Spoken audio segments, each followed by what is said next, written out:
মালদ্বীপের মতো এত ছোট দেশে এসে মিলিয়ন টাকার মালিক হইতে পারবো নাকি ওইটা আমি জানি না, তবে এতটুকু গ্যারান্টি দিতে পারি, আমার আল্লাহ যদি রহমত করে, যদি আমি বেঁচে থাকি, আমার বাবা মার কোনো স্বপ্ন অপূর্ণ রেখে আমি দেশে ফিরে যাব না ইনশাআল্লাহ।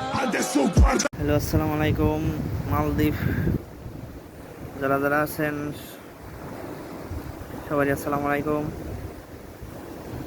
সবাই কেমন আছেন?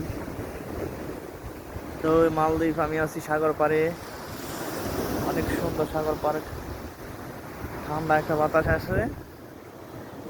নিশিরাতে আইসো বন্ধ কোন সখী গো পা। হ্যালো গাইস, আমি মালদ্বীপ সাগর পাড়ে শুয়ে রয়েছি। অনেক সুন্দর একটা ঠান্ডা বাতাস আইতেছে সাগর পাড়ে। ওই যে সাগর পাড়ে দেখেন, এই সাগর পাড়ে আমি শুয়ে রয়েছি। সাগর পাড়ে অনেক সুন্দর লাগে বাতাসটা, অনেক শান্তি।